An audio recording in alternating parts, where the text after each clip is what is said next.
يلا مش هدي من كلمه جينا نقارح النقاط هذا وفتحنا له المكتب. هذا من هذا مكتب سفريات شحن وطرود، وهذا المكتب الوحيد الذي استجاب لمؤسسة السرطان ومرضى السرطان، وإن شاء الله فتح خير، وأدعو بقية التجار والفاتحين أن يفتحوا مثل هذا، وإن شاء الله إنه هذا المكتب الوحيد الناجح في المحافظة على درجة اللاعة والمقص والقصة الشريف. أنا اللي مع المؤسسات ادخلوا بالمشاركة مع مؤسسة السرطان وأفرادها الذين يستحقون الحب والاحترام والدعم، هؤلاء الذين سخروا انفسهم لخدمه المرضى ونحن الى جانبهم وعونا لهم، الله يوفقهم. يلا اسقطوا بيدي يا محمد.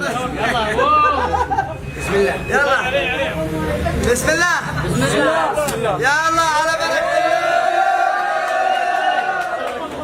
بعد ما ابو حيدر فوق الطرطان الامور طيبه. وهذا المدير وين ذا؟ واحد انا مع الحمد صراحه كبير عشان كذا الحين انتم كمسمع هذا المكتب مو الذي تقدموه لخدمه الجمهور، مش دعمكم للسرطان وبعد تستخدموا فوق البخير كلهم وخدمتكم. خدمة الشحن الدولي، خدمة اللوجستية بشكل عام، خدمة الشحن الجوي والبحري والبري من اليمن إلى جميع أنحاء العالم. لجميع أنحاء العالم. طرود ورسائل وهدايا. العسل جميع العسل عقل بارد من عندنا إن شاء الله تعالى. إذا توفر خدمة أبو حيدر توفير لجميع الدول. الذي يشتري عسل لأمريكا يتصل بأبو حيدر. أبو حيدر عامل مكتب اسمه مكتب الشحن الدولي. GLS الشحن. GLS. أيوة للشحن والخدمات اللوجستية. وهذا القامة، مين القامكم يا جد؟ موجود 7 099 099 31 77. خلوا الناس يشحنوا.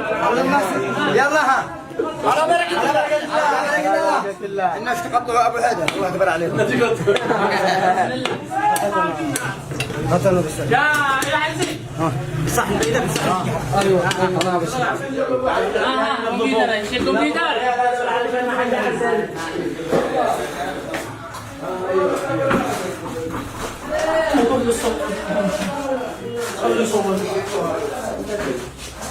يلا مع الخضر.